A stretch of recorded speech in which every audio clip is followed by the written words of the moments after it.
Get ready for the ultimate political showdown. He wants to raise everybody's taxes. This guy has a dog whistle about as big as a foghorn. Join us on Real America's Voice. Biden is taking a big risk here. He knows he's losing. Don't miss our live watch party at the America First Warehouse. Joe Biden is now just a shell of a man and a certain national security risk to this nation. Brandon hired you in the first place. He's incoherent. Will he make it to November? The only way we're going to stop this threat to democracy is beat the Democrats, and Donald Trump's the guy to do it. He's beating Joe Biden in every poll, and he's on trial right now because they arrested him 4 times rather than directly run against him. Make my day, pal. Anytime, anywhere, any place. Don't ever use the word smart with me. Will you shut up, man? Listen. Coverage begins at 8 p.m. Eastern this Thursday, June 27th. You think he can make it through this? I don't know what's going to happen. Come on.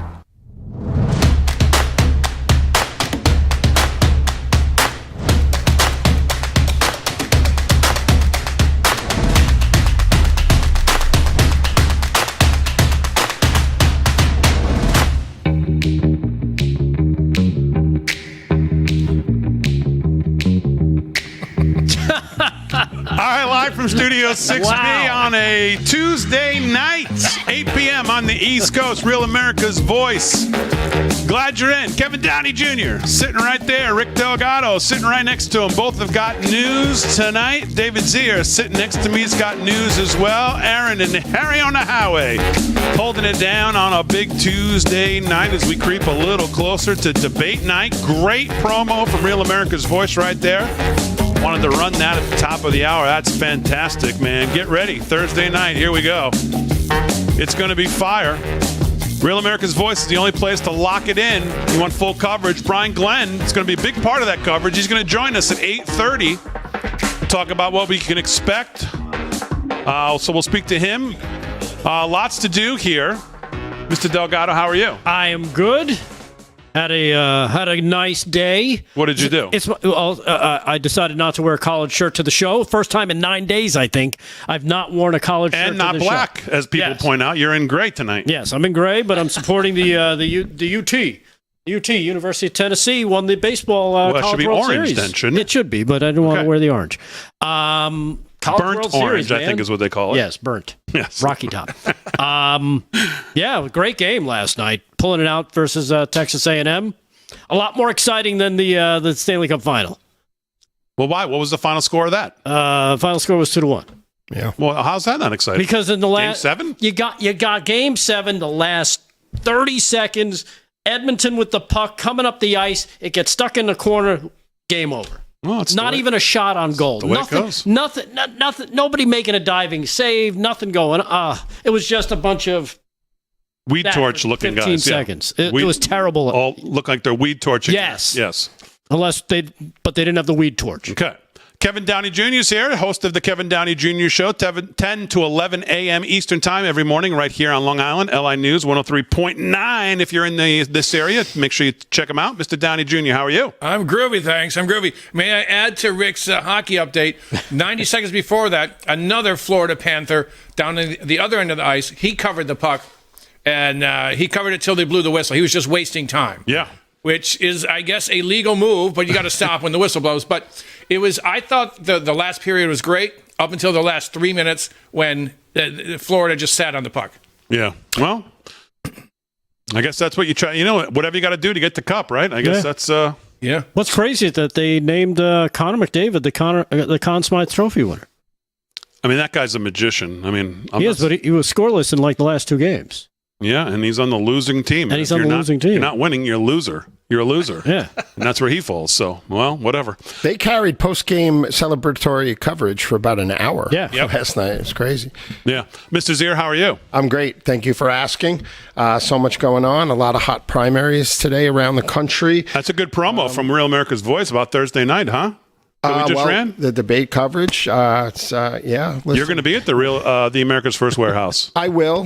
Brian Glenn will be down in Atlanta as the national campaign correspondent, and we're going to listen to real American voices on the ground. And for a watch party, we should have 200 or 300 people there, and people want to hear what they have to say. That's what we love about Rav. Hey, speaking of Real America Voices and what we love about Rav, here's what we're doing tonight. Talk to the Zen Master today. Yeah. On the red phone. All right. It's been a long time since we did that. So we're going to be live tonight during the commercial breaks on Getter and on Rumble on Rav. Good God Almighty. So if you're watching on Getter at Real America's Voice, or Real AM Voice, I think is what it is, or you're watching on Rumble, Real America's Voice Rumble channel, we are live with you during the breaks. All right, so that's all fixed then. The Rumble part. Because I know we had problems with Rumble. That was our Rumble. We're on their Rumble now. Oh, we're on their Rumble. Their Rumble. And their Getter. Oh. We're on all our socials as well, because the more the merrier. So you don't seem that excited about this, Delgado. Because no pressure. It's old school now. I've been doing it for a while. It's really good. We've been doing it for like a month. I'm good with it. And I'll tell you what kind of spurned this, obviously, because we've been doing it. But I liked Carefree Largo last night. Yeah. So what do you think? Here's an idea. Let me throw this out to the panel here. What about having maybe once a week? Kevin, you're probably the guy I should ask this. Delgado has no clue. Because you take calls on your radio show. Uh-huh. What do you think about once a week having a member of the chat, maybe one of the more active members, diehard members, they write to the website or to send us an email saying, hey, I'd like to maybe come on, and we have one a week. I think it's a great idea. Absolutely. Get the pulse of the chat. The chat is such a big part of this show because we stay live and we interact all night long. Yep. Mm-hmm. Of course, I don't now because I can't see anything, but these guys will. Maybe once a week we have someone from the chat join us and talk about a topic like we did with Carefree last night. I love it. I think that's great. David Zier, what do you think about that? I think it's a great idea, and we get to hear like these guys' backgrounds. Just really quick. Billy Howell, Carefree Largo. He was in customs on the old Mississippi River. Used to rescue commies. Used to jump off the Soviet and Chinese freighters into the Mississippi. Commies in the Mississippi and question them. These people have rich past and histories. A lot of them served the military. They're family people. They're God-fearing Americans, and they're concerned. So. Mm-hmm. That's what we got. Take a little temperature of what's going on in the chat, Delgado. What do you think? Dave Severson in the Twix chat says, yes, great idea. Okay. Farmer Brook, that's cool, but you only have to pick Xers. Well, I don't know about that. 417 Raiders in the Twix chat. Damon, we're over here now. Doing a little dice. Okay. Yes. I like it. I like over the here idea. now. I'm over here now. Real Prince Doll says, sign me up. That would be an interesting conversation. Real Prince Doll. What? He's been with us. Slick would have to do that interview, yeah, but right? he's been with us for a long time. Okay. So if you're interested in being a guest, just send me an email at lfs6b@yahoo.com for this segment that we're going to name something. Sounds great, Damon. Yes. Well, I don't know. We're going to come up with some slick name and an intro for it. I don't know. We'll call it...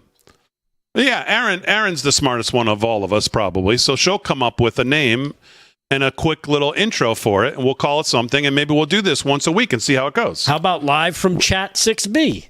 No, it's terrible. That's terrible. Yes. Live with Real American Voices. Nah, we'll call it something. Too. So, Erin, think about that, and we'll come up with an intro, and maybe we'll start that. And Carefree was great. I mean, Carefree is almost like a professional. The way, he was fantastic. So, but we'll see. So you're kind of setting the bar now. Well, he was. I mean, am I wrong? No, you weren't wrong. Okay. But now you're setting the bar. People are going to be like, I got to dress up my background. I got to have a nice setup for my thing. You're going to make it tough. Well, we'll do like a pre-screening call to just tell you what we're going to talk about. And it's simple. Oh, now there's going to be pre-screening too? Oh, my God. Is there going to be makeup? Are they going to have craft services for these people? Better than you have here, I can tell you that. No kidding. All right, 10 minutes past the hour, live from Studio 6B. So I don't know what you guys saw in the news today. I always like to kind of get an idea of what kind of sparked your thoughts running today as we head to this debate. I'll start. I'll tell you what mine is, and we talked about it last night, and there's no doubt about it at this point. And I guarantee you that the left-wing moderators are already in on how to shape the night around abortion. There is no doubt about that's what they're going to do. Joe Biden tweeted this morning, a vote for Donald Trump is a vote for a national abortion ban. Now, Trump, as I just told you, went on the All In podcast with David Sachs and Chamath and the four guys there and literally said, word for word, I am not for a national abortion ban. I would not support it. Literally, that's what he said. 48 hours before this tweet. Kamala Harris later in the day. A vote for Donald Trump is a vote for a national abortion ban. Joe Biden later in the day. Another abortion tweet. So you can expect Thursday night, as we said, because what else are they going to talk about? The moderators are going to make Thursday night, or they are going to try to shift as much as they can and direct the questioning into some kind of abortion talk, women's rights, taking away constitutional rights, health care, this, that, and everything else. You watch. That's what there's unequivocally no doubt about it. You can't tell me the timing. You could go back through Joe Biden's timeline or whoever lackey does it in the White House. I don't think you could find 2 or 3 abortion tweets in one day. Today there was, I think, 2 or 3 and 1 from her. Right? Yeah. Yep. Probably right. Let's talk about Ukraine and abortion, Mr. Trump. How do you feel about everything is going to be ending up on the abortion issue. What'd you see today? Anything? I think that they're going to do exactly what you said. I think they're also going to pepper in some 34 convictions, 34 felony convictions on January 6th. And that's the only 3 things that I can think of that they have to say. Anything else in the news catch your attention today? Yes, this is if you love your Second Amendment rights, hold on to your skivvies. So the U.S. Surgeon General is a commie by the name of Vivek McMurthy. Yeah, and so he decided today that there's a public health crisis from guns. Now, keep in mind, the left invented this current crime tsunami, and they've done nothing to stop it. And you might say, KDJ, what do you mean nothing? Well, I think they want to propagate it. They want to take these gun stats to take away your gat. They want to take them away from we the people. So they're allowing the inner cities to shoot each other up. Look at this. Kim Foxx, that's the state attorney over in Chicago there. She refused to prosecute 2 gang members who murdered a National Guardsman. The feds had to come in and take care of that. And she also said, we're not going to prosecute gun crimes. If a certain demographic, black people, get pulled over, there's too many black folks getting pulled over. So if they've got a gun illegally, we're going to let those people go. So when you let people on the street have guns, you know gun crime is going to explode, and they will use those stats to take away your gun. Bank on it. It's coming to a confiscation near you. Yeah. Delgado, anything in the news catch your attention today quickly? Yes. Something that, well, you know what? We don't have time to play it. It was the Naval Academy's lacrosse team, women's lacrosse team. Okay. I got a video of that. Just as the first thing I saw this morning, I'm like, it's going to be a good day. All right, we'll see that, talk about that, and get David's ears as well when we get back live from Studio 6B on a Tuesday night. If you're in the chat, stay with us.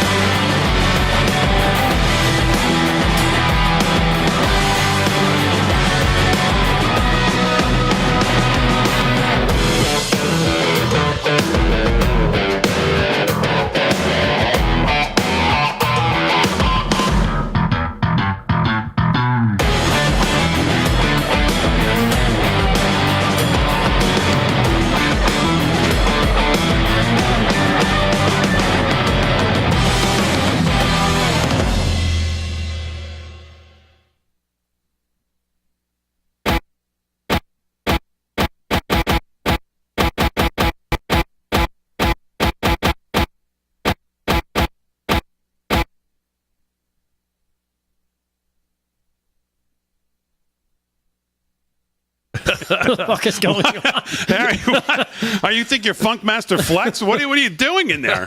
What? I was waiting to hear a black woman scream, "Everybody dance now." I was just going to say that. Brilliant. Listen. What are you doing? The song ran out, and I thought if I hit Q, that it would play, and then it 45-second outro. You can't pick a song that's 39 seconds. You have to pick one that's 50 seconds. You know, I wasn't good in math. That's all I'm going to say. Harry, the show has been on the air for 4.5 years now. All right, now we're not live in the Getter chat. I'm on Real America's Voice. I was actually able to type 5 letters, GETTR, into the thing. Well, you need to geet somebody in there. I don't see us live in there. Oh, I got it. So, I don't see us live in there, but I'm sure we're live in all of our other chats. And we might be live on. Can someone check the Real America's Voice Rumble? I'm checking. Someone want to check that? See if we're live over there? Yep. Hold on. I don't see us live in the Real America's Voice Getter, and I think I'm on the right one, and I am live. Yes. We're live. We're not live. No, I see it. I see the show. Yeah, where it's in commercial, though. Right, it's in commercial. That's what I'm saying. So, it is broadcasting, but it's not taking us. No, I know it's not personally. broadcasting, but it didn't take us through the commercial. Zaya4E says whiskey and live from Studio 6B forever. That's a good comment. I think you need one to have the other, right? Yeah, exactly. David, do you drink whiskey at all? I just sure. Which ones? Bourbon, Scotch? You have whiskey goggles on most nights? It gives me, it's like pouring lava into Mount Vesuvius now when I drink bourbon. But I love Bullet. I love Woodford Reserve. Oh, yeah. But, it's really hard on me these days, Right. I drink Manhattans now as often as possible. Sure. Because it's not straight whiskey. It's a whiskey plus other liquors. Yeah. So it's even. It's got like what? Club 7 and what's the? It's Manhattan is the bourbon. I throw in a little triple sec because someone taught me that once, and then you've got the sweet vermouth. Zen is on with Parker, so they're working it out. Okay. Gotcha. Yeah, so not as much anymore. Right. Bullet makes me crazy. I drink like 2 or 3 of those. Did we just go down the stream? The whole stream the whole go thing down? went down. Yeah, I think it's. I think they ended the stream on Getter. Well, they're working on it, I think. Yeah, they probably have to maybe they're redoing it. Oh no, it's still there. Maybe I'm down with a. I'm not sure. 30 martini up. Gin. 1 or 2.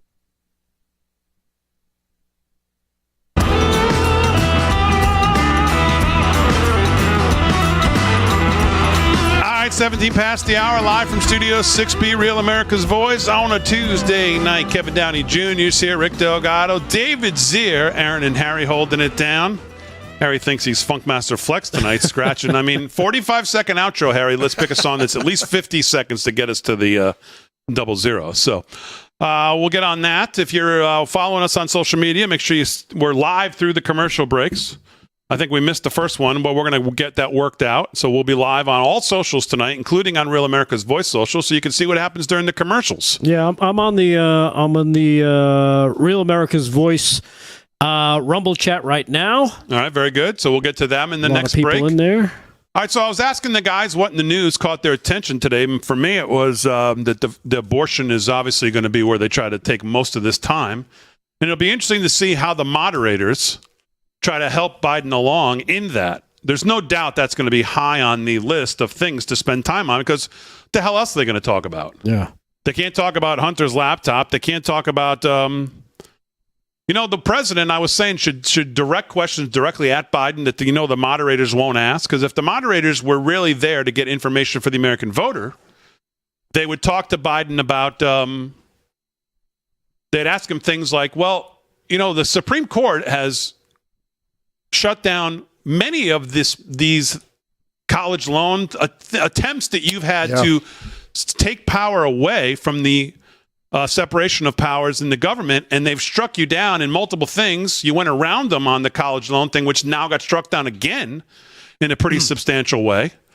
Where exactly do you think you're getting this authority from to do things like the college loan? I mean, just direct it right to them directly. Right. Because the moderators should ask questions like that. Well, they should, but they won't. But they won't, because they're not there to gander any information for you, the voter. They're there to protect their guy. Did I read federal judges have stepped in? 2 of them today. 2, right? And struck down this other scheme he's trying to do to buy votes from the the debt college deal scam. So it's happened multiple times. Oh, you know what he should... Mask mandates, vaccine mandates, they've stepped in. They've stepped in. There's multiple things the Supreme Court has stepped in and say, hey, buddy, this is not a monarchy. You don't just wave the pen through executive order, and just, we're supposed to be a representative republic. There's supposed to be separation of powers. So where exactly do you think you're getting this authority from? Where exactly do you think you can rewrite immigration law in the country? Where exactly do you think you have the power of the purse at the executive branch all of a sudden? You're not going to get those from the moderators. So, I mean, I don't know if the president's thinking about directly addressing any of these things, but he probably should. You know what he should really do? He should ask Joe what he thinks of Jake Tapper calling him a liar. That would be interesting.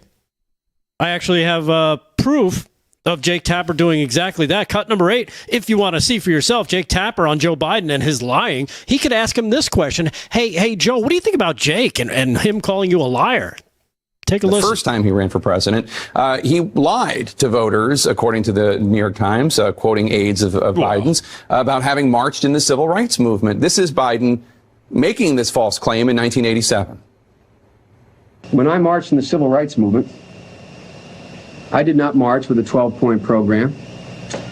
I marched with tens of thousands of others to change attitudes. Tens of thousands. And the New York Times reports, quote, more than once, advisors had gently reminded Mr. Biden of the problem with this formulation. He had not actually marched during the civil rights movement. And more than once, Mr. Biden assured them that he understood and kept telling the story anyway.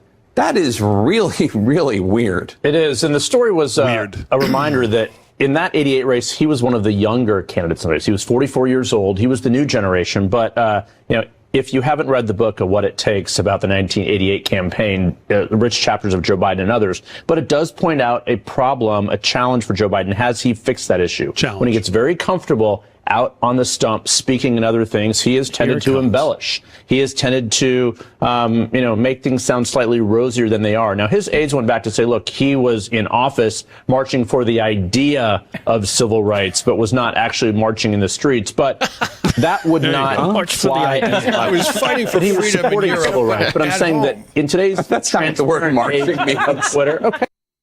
Yeah. Can ask him about that. I love the little descriptive words to try to lessen and lighten the thing. Oh, it's just it's an issue he needs to. Right. No, the guy's a one-man wrecking ball liar, racist bigot his entire life. Let's just call it what it is. But they won't call it what it is. No.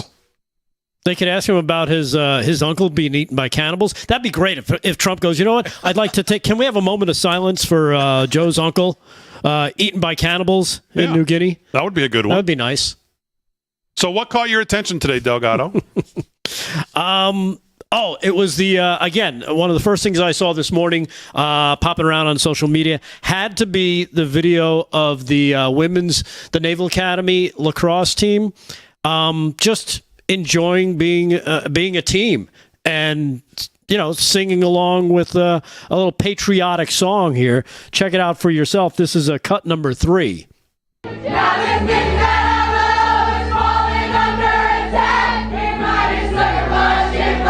Toby Keith. Yeah, Toby Keith.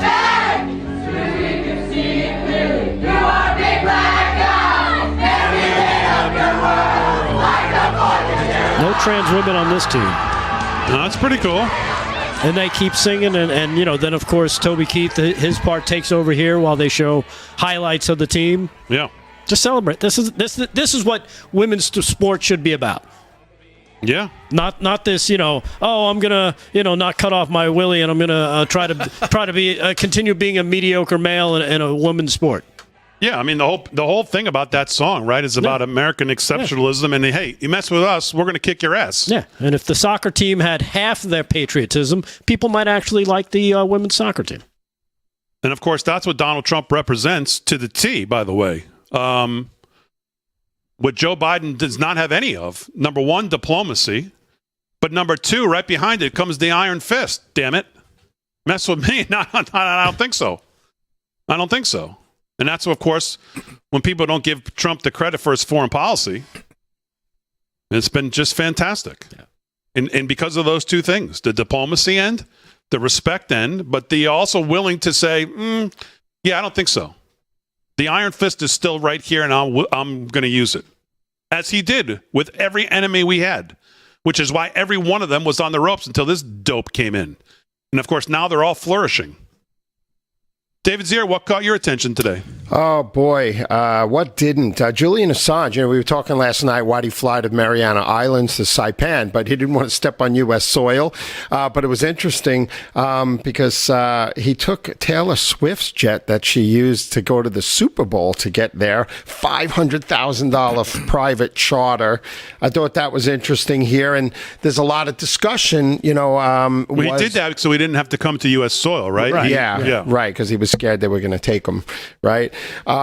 And, the big question remains, and we can get into that later, is, was it a form of journalism? Did he put U.S. lives in danger with his release? Was he just a common hacker, and all these questions out there? I thought that was, it's a really fascinating story here. But what really caught my attention today was the bite marks on Jose Rangel Martinez, supposedly from the victim. 12 years old.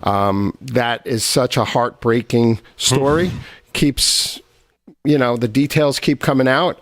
People, if there's ever a call for public execution, I don't know what else would call for it other than this.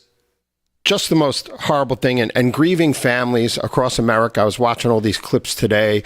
I was watching a special about that lady who faked her own kidnapping in California a few years ago, and she said that Latinos did it, and they played trips of Trump talking about, rapists coming here and everything, and they were trying to make a link that, this lady used this fake story. But then you have stories where people crossing the border are actually killing people and raping people, and it's not acceptable, and it's horrific. And I got more. And you'll hear none about it on Thursday night. And none of the names of the victims. All right, live from Studio 6B. If you're in the chat, stick with us. We're sticking with you right now. 3 minutes.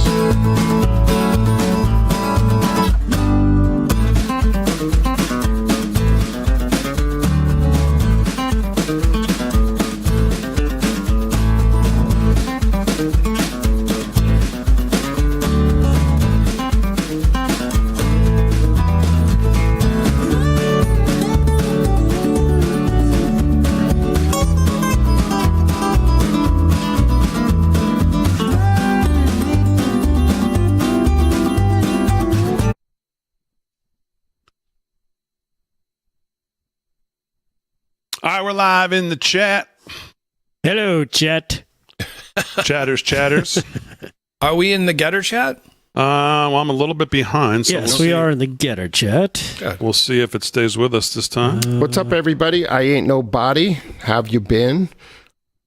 Murgatroyd, Broke Spoke. We love you guys. Roddy Mom. All right, we are live on Getter on Real America's Voice. There you go. We got Charles Parker and Facebook saying, Zier, what's up? Hey. How you doing, Charles? We got Zen Master in here, too. Beach Lover 11, all should be put to death quickly. I agree. I met Beach Lover at Turning Point last year. Just a wonderful woman. Hey, I was going to say, follower. Hey, I thought somebody wanted to put Beach Lover. I'm like, what? What did Beach Lover do? Mike's 1, 2, 3, 4. Let's 5, see. 6, Biden 7, 8, needs 9, a whole 10. week to prepare. No, it's not a hot mic, guys. We know we're live during the breaks. We're in commercial break on the network. Yes, we're doing this on purpose. That's right. What's up, Brian? What's going on? Oh, is Brian live with us now so people can hear him? Yes. In the break? Oh my hey, God, Brian. I'm on a hot mic? Am I on a hot mic? Right yeah, now? we're be careful. We stay live during the commercial break, so people get to see the behind the scenes. So we're live right now on all the socials. And we record everything. Awesome. Yeah, it's all being recorded. Just in case. And we have cameras wherever you are, so be aware. That's almost ruined my career twice. These hot mics. Well, he could be Jeffrey Toobin, so. Kristen 9. Yeah. No, they have standards over there, though. Don't worry. It's respect my colleagues, like Jeffrey Toobin over here at CNN. Someone in the chat said Damon looks wonderful tonight. Well, thank you. Stevie, who's that? Well, he can't see himself, but he appreciates it. I can't. Brian, I don't know if you know, I just had detached retina surgery, so okay. I'm kind of like Ray Charles / somebody with a microphone. I can't see much, but I can hear you. / Jose Feliciano without the talent. Roy Orbison. Oh, That's God. funny. When are you heading down to Atlanta? Thursday morning. Dude, no one's supposed to know about the Atlanta trip. Why don't you keep that to yourself? All right, let's. We got 30 seconds here. Harry, why don't you Why don't you screw something up for us? That'd be great. I'm just kidding, Harry. We love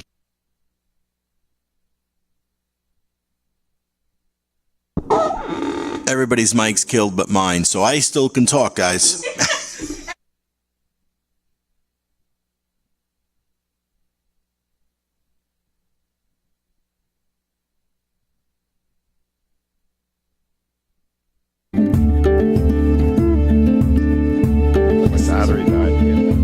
All right, 30 minutes past the hour, live from Studio 6B on a Tuesday night, Real America's Voice.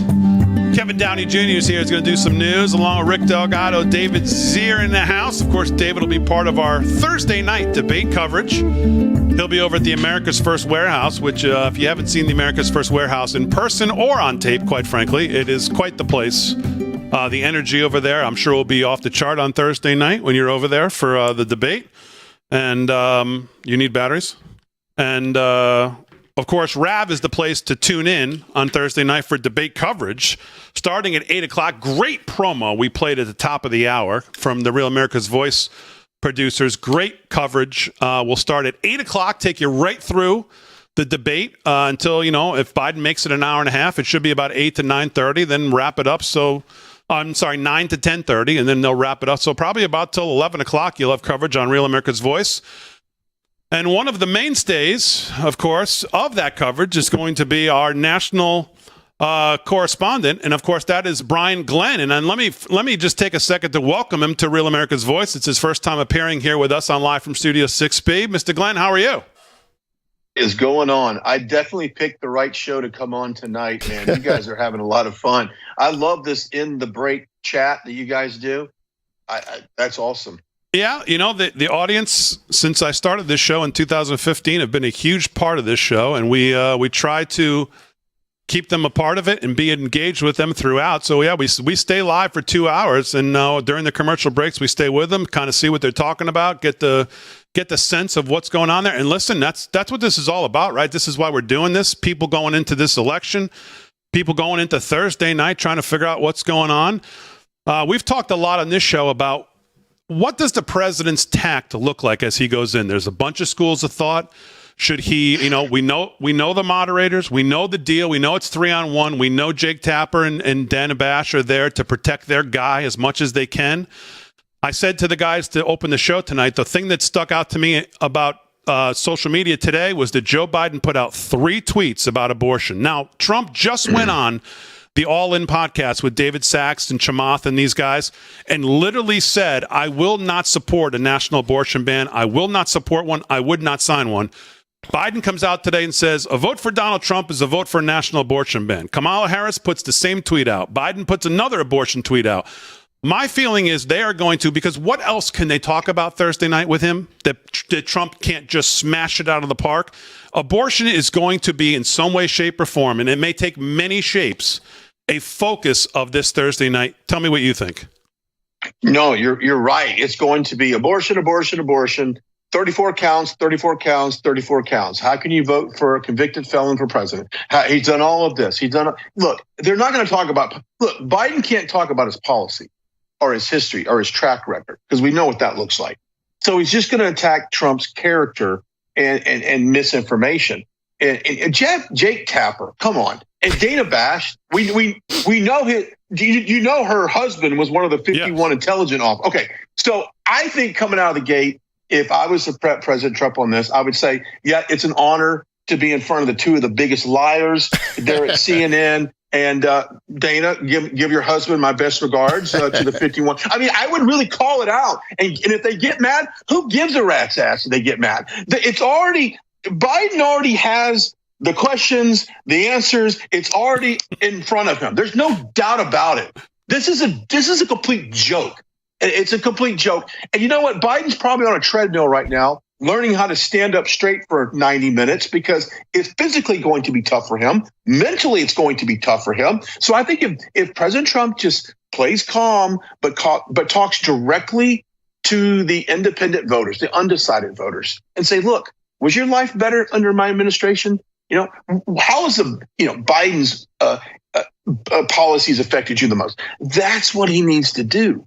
But if he has a chance to throw a haymaker at any of them, throw it. I say throw it hard and get Biden off his on the ropes. Yeah, the guys on the show were kind of split between let Biden talk as much as possible because, if they're whatever they're going to shoot him up with is only going to last so long, and eventually he's going to start to cave away. I'm kind of with you. I think the president's argument is your life better now than it was 4 years ago? If he's going to direct anything to Biden, I thought, not only could he obviously say 4 years ago you stood up here and lied about your son's laptop, which we know now was a lie.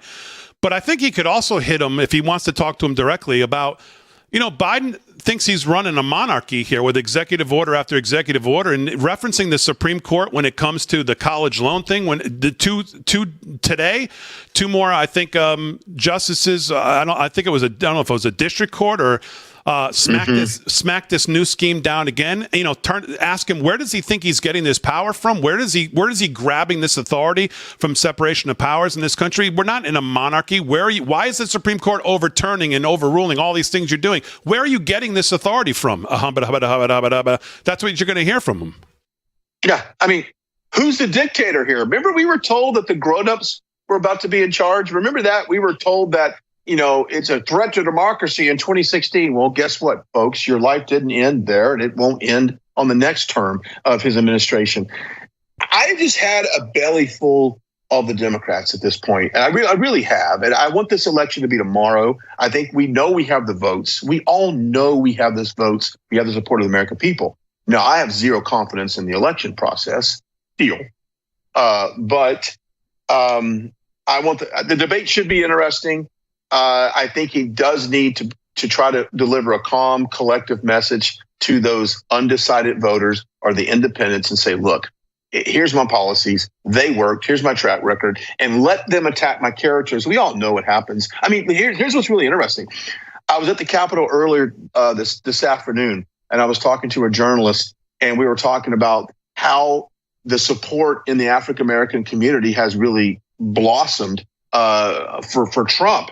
And it's because they recognize how much the Department of Justice have been weaponizing not only against Trump, but against millions of other Americans, and obviously not in the same degree. But I say allow them to attack you. Let them bring up the felonies. Let them bring up all this garbage. I think it just builds the case for a lot of people to say, the Justice Department is corrupt. And I can relate to Trump. I think it'll work for him. We're talking to Brian Glenn, of course, is the RAV national campaign correspondent right here on Live from Studio 6B. Let me ask you one more, and then I'll turn it over to the guys. Have a couple questions. I hear what you say about the election. You wish it was tomorrow. You think we have the votes, and you don't have trust in the system. But do you have any trust in the Trump campaign and the RNC? And what I mean by that is this. We know Mark Elias, what happened in 2020, as he ran into all these states with all his Democrat thug lawyers to get these, what would be considered a vote, a counted vote changed. The landscape changed. All the fraud that happened before the election. That's been my contention. Yeah, I know dead people vote and all that. I get it the day of. But most of the fraud happened before the election day came, thanks to people like Mark Elias. Do you have confidence Trump's raised a couple $100 million, he tells us, from this conviction in New York? Have you seen where they're spending it? Have you seen any ground game? Have you seen an ad campaign? Have you seen them really go on the attack? Is Lara Trump got lawyers ready to go into these states? Are they on the move like they're going to need to be? Do you see this happening? No, I have not. And I'm not saying that they're not spending money. Maybe they're spending some digital dollars and I'm not seeing it. But I will say this. The Democrats have 200 events this week in Georgia, going up to Atlanta. I mean, it's 200 events. Now, I'm not saying that Republicans don't have it, but I've certainly not heard of anything. And I spend a lot of time in Georgia, as you can imagine, and I have not seen a lot of activities to kind of energize the base there. I just haven't. Now, in all due respect, maybe there's a lot of events that I don't know about, but I'd like to see a little bit more from them. And I'm not trying to, throw gasoline on them or anything like that. I just want to see it. I'm with you. I don't see it. Hundreds of millions of dollars. Let's put it to work now. Rick Delgado's got a couple questions here for you. All right, Brian, real quick. All right, we've been talking about this a lot. Biden getting replaced. I say it happens at the convention, replaced probably by Michelle, especially if this Thursday night debate doesn't go well. What are you hearing? That's not a bad theory. I think right? you think it's not. I don't think it's Michelle. I think Hillary over Michelle would get the nod. But they're going to look at Biden and go, okay, anything on the other side of just standing upright for 90 minutes is probably going to be hailed as a great success and a round of applause for that. But if he just tanks, let's just say he strokes out on the stage and just literally has middle blanks and can't, mumbling everything, I do think they pivot because his approval ratings, as we know, are already in the toilet. Right. So they can't afford to go much lower. I don't think it's Michelle, though. I've always thought it would be Hillary. And you know what? Here's a long shot for 2028. Ready for this? Mark Cuban. Because if you notice, Mark Cuban just last year stepped away from Shark Tank after 18 seasons. He's basically dissolved his majority stake in the Dallas Mavericks. He spoke out in 2016 about President Trump and said, and he was asked at the time if he'd be willing to run. He said, no, not now. He has young girls. Well, those young girls are now grown. I have some communication with Mark Cuban back in my Dallas days. And I quickly messaged one of his staffers that said, he's going to run for president. She's like, no. I said, no. He's setting it up. He's a celebrity, owns a basketball team. People know him. So I'm going to 2028. I think he's a wild card. Who does it now? I don't know. I think Hillary over Michelle, though. But who knows? Yeah. Who knows?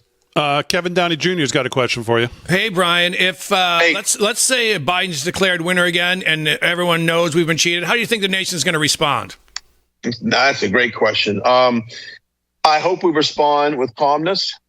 I'm going to be very careful of the words I say, and I encourage you guys to do the same, because we know if Biden wins this election, they're going to come after every single one of us for everything we've ever said about the election or January 6th or, putting out rhetoric to, storm the Capitol or anything like that. So I think, honestly, I would probably suggest, and I don't even know if I should say this or not, but perhaps we need to look at just going to a red state and saying, you know what?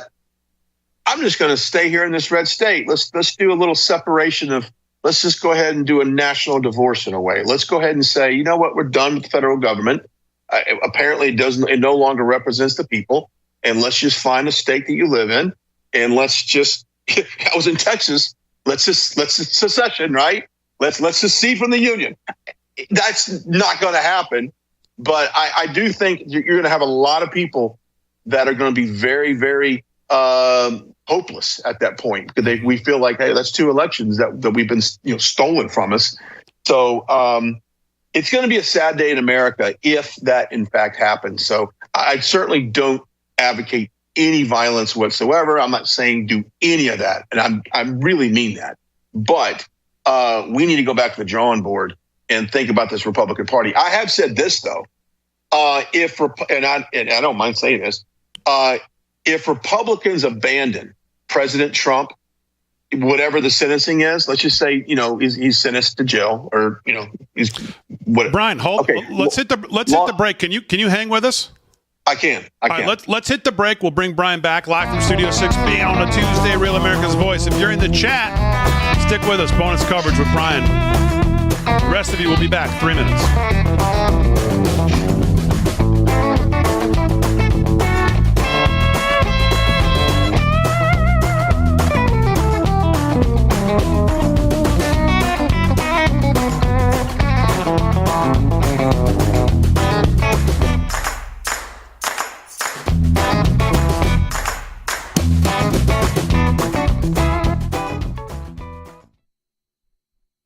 All right, we're back live on socials. Real America's Voice, Getter, Real America's Voice, Rumble, LFS6B's Facebook, Twitter, X, Kick, Rumble, every place.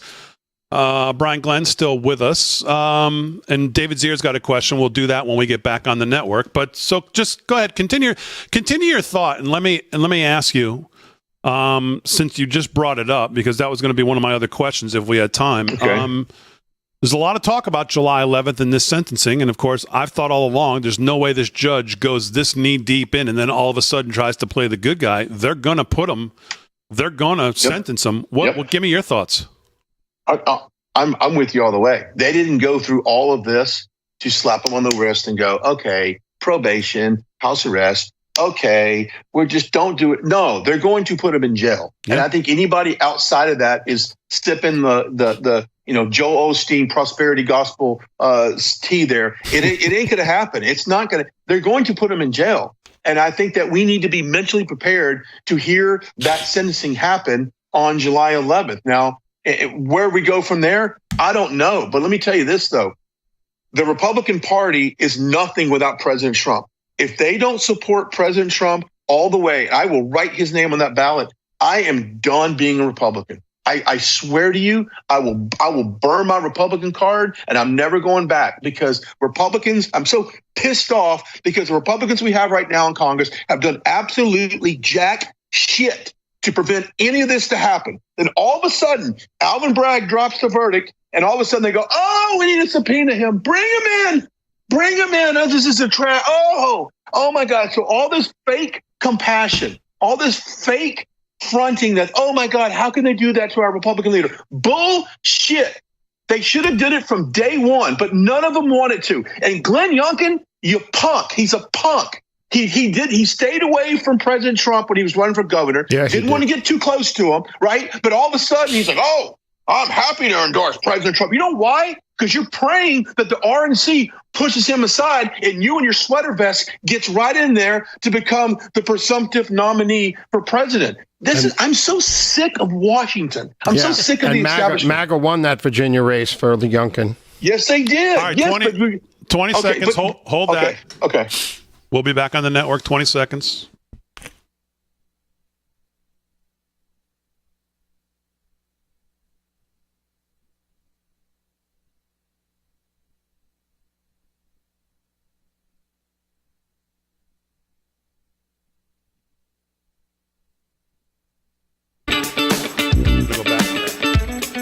Live from Studio 6B, 13 till the hour.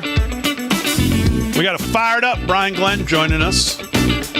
He's been nice enough to stay through the break, and if you were watching us during the commercial break, you got a real sense of what's going on. Brian is fired up, rightly so. Man, me and him agree about it. Man, it's like brothers lost. I mean, we are locked in 99% on everything, including the Republican Party, which we'll get to here in a second. But David Zier's got a question for you. Mr. Zier, go ahead. I left the Republican Party in 2016 because of the New York gun laws, and then voting for the Cuomo budget, and registered as a big C. So, but I want to ask you, Brian, I've been working alongside you for many years on the road. I watched you in action. I think you're terrific. You're just a class act all around. So we're very lucky to have you, and I'm very excited about that. I wanted to ask you two things. The loudest rallies, right? I think you were saying that Anchorage was the loudest rally until you got to Philly last week, right? I think Cincinnati in 2020 was massive. I couldn't hear for like 2 days. But a lot of first-time rally goers going to Trump rallies over the last year. Have you seen that same dynamic like I have? I have, David, and I think what makes Philly the loudest is, think about this for a second. You've got the inner city. You've got people that are from the Philly area and just maybe some of the suburbs, obviously. It's not that easy to walk down the street with a MAGA hat. You kind of have to reserve yourself. So when you have that one opportunity in the inner city for everyone to come together and get in this arena and just let out that pent up anger that you've been, pushed aside for the last 3.5 years and been told that you're no good, you're worthless, you're what's wrong with society. I think that was a moment that Trump supporters were the loudest I've ever seen. Yeah. And Anchorage was really loud. It was epic. But I wanted to ask you, and maybe just piggyback it on when you finish with Damon. if there is a guilty, if there is a sentencing for Trump or taking him off the campaign trail, what's the ramifications? Isn't that an automatic win for Trump? Yeah, let's just, before you answer that, let's set the stage, because we did this in the commercial breaks, and David is right. It's what we were talking about. So let me just lay the groundwork again. A lot of people, I don't think, have been on the case that July 11th is going to come and this sentencing is going to happen. People are like, well, they're going to give him house arrest. And I've said all along, even to disagreement here on the show, they are all in. They are not coming this far to take their foot off the gas on July 11th. So tell us, to David's point, what you expect to happen on July 11th, and what in the world changes if you go. Where do we go from there? Yeah, I do think we have a sentencing. I don't know what it is. It could be 1 year, could be 6 months, could be 4 years. I don't know. But if he is sentenced to jail, and then the RNC attempts to pivot from that, however they do it, I'm done. I'm done with it, because I'm at the point now that Trump is the Republican Party. No, there's no doubt about it. He is the Republican Party. So I'm not going to accept a write-in. I'm not going to accept someone that's a backup at all. Have you heard rumblings? Brian, I want to be clear. Have you heard rumblings of this at all? Well, I heard like a kind of an off-the-record comment that about 15% of the Republican, base there, or the 15% of the delegates, I guess you could say, were open to having an alternative person in. And I'd be damned if I'm going to get a Tim Scott, a Nikki Haley, a Ron DeSantis. I'm not saying they're not all bad people. I'm not naming bad people here. But this is President Trump's election to win or to lose. Okay? But it's his election. And I will write his name on that ballot if he's sitting in a jail cell. I will write his name on the ballot if he's not even printed on the ballot. I'm going to write it in. And I think millions of Americans are going to do the same thing. He's our nominee, guys. He is the one. He is MAGA. His policies is what made this country great in 2016, this big turnaround that we had. But I do think that he's going to jail, and it pains. It hurts to say that, but I do think he's going to jail, and I do think there's a slim chance they will try to slide somebody else in as a nominee. And I hope I am completely wrong. Man, I hope on July 11th he gets house arrest for a year, because you know what I'm going to do? I'm going to turn Mar-a-Lago into a broadcast studio, and we're going to do rallies from there. We're going to do all kinds of stuff. We're still going to help his campaign, without a doubt. Yeah, I mean, that's what that's what you're going to do. That's what I'm going to do. That's what all of Real America's Voice is going to do. Let me ask you about let me ask you about the other big thing out there, obviously, that's going to affect this. Maybe more than usually we think about this is obviously the VP pick. There's been a lot of talk about a lot of people.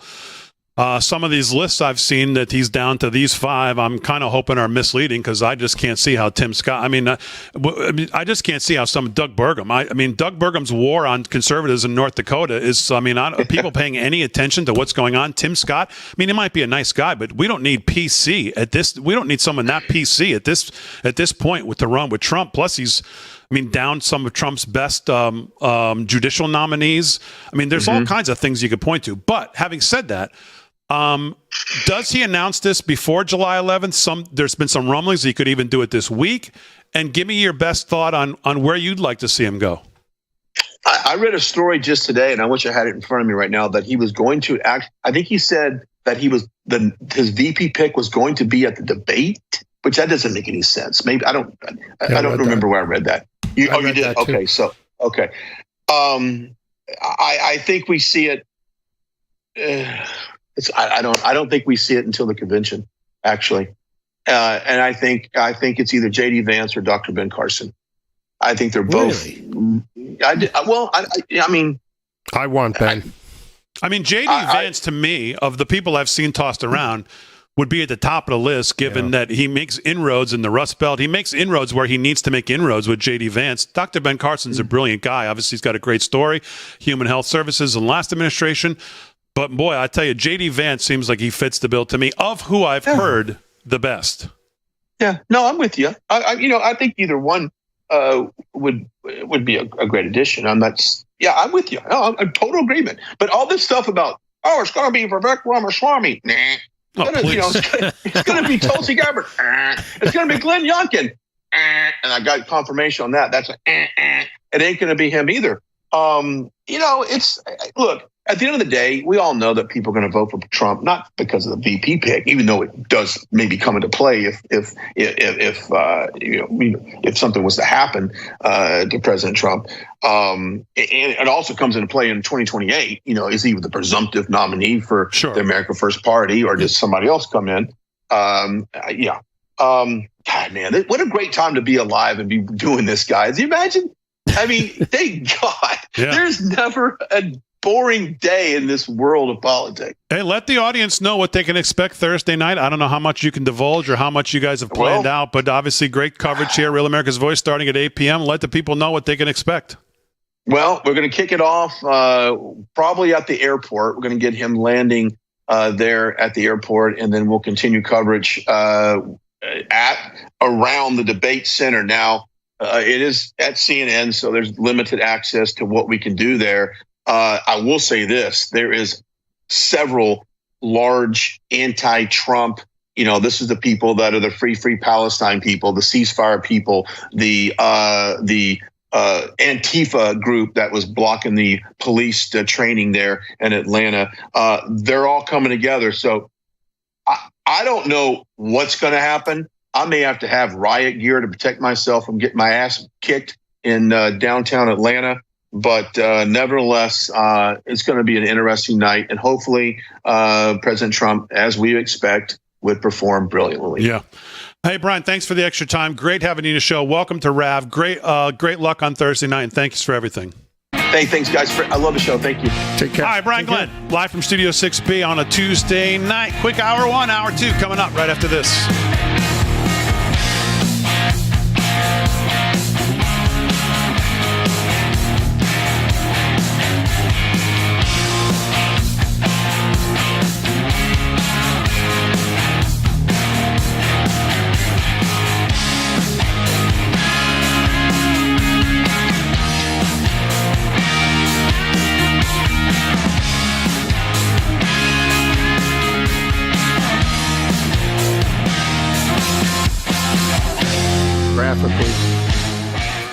I mean, of the choices out there, he's the only one that I can even get semi-excited about.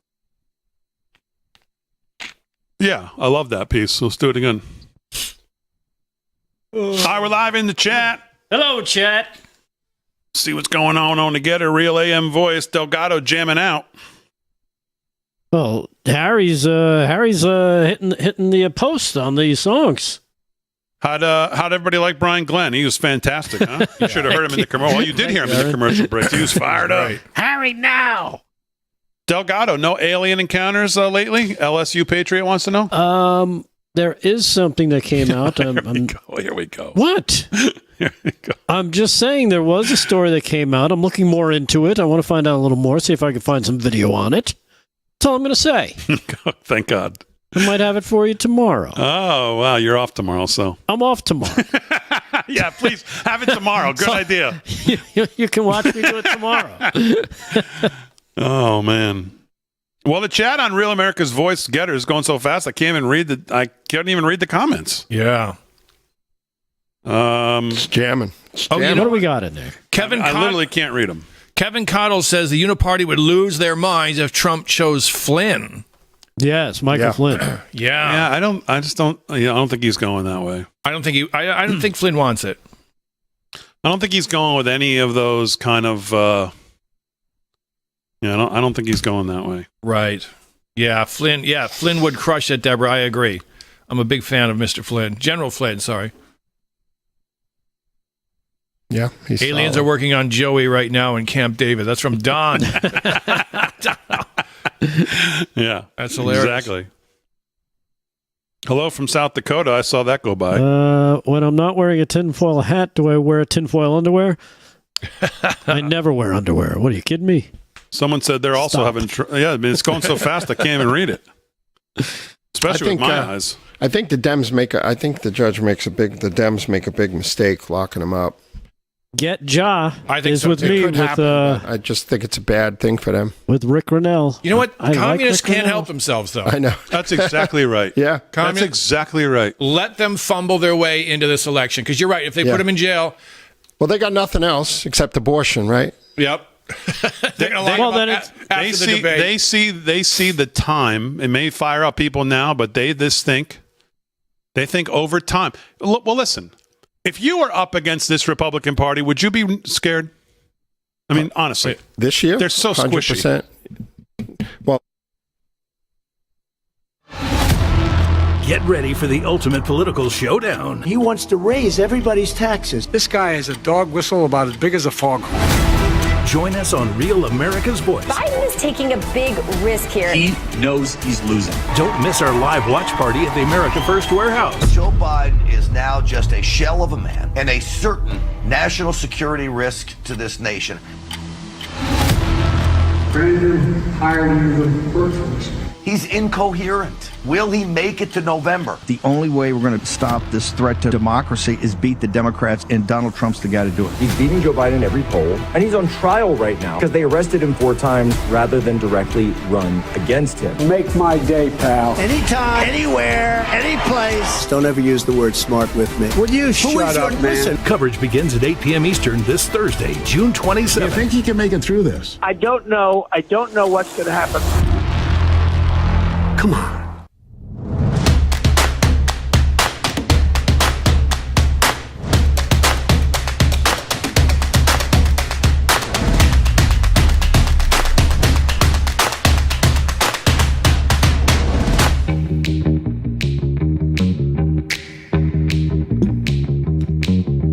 All right, hour 2, live from Studio 6B, Real America's Voice on a Tuesday night. Glad you're in. Kevin Downey Jr. is here. Rick Delgado, David Zier, all got news coming up. Harry on the highway, spinning the tunes. Aaron, of course, leading the charge, holding it down as she always does, night in, night out. Fran will be back tomorrow as well as we head towards Thursday night debate. I'd say number 1, but it's probably going to be one and only if I had to guess. Thursday night, of course, coverage on RAV with Brian Glenn, who just joined us for the last half of hour 1. Want to thank Mr. Glenn for the extra time. He was fantastic. Of course, he'll be a huge part of the coverage. David Zier will be over at the America's First Warehouse. Brian Glenn will be at CNN headquarters covering the debate. Of course, we'll have others, I'm sure. I think John Solomon, Mark Serrano, maybe Grant Stinchfield, all be a part of the coverage on Thursday night right here on Real America's Voice. So make sure you lock it in. Coverage will start at 8 and take you right through the whole thing, and then post-coverage probably until about 11 or so. And Real America's Voice will do a fantastic job, as they do at all of these events. So make sure you lock in on Thursday night for the debate. Lots to cover in hour 2. We'll do some news. All the boys will have some news, and we'll get to some other things. A couple good articles today in the American Thinker about Trump's kind of what we've been talking about, some of these appearances he's made on the All In podcast, on some of the other things he's gone.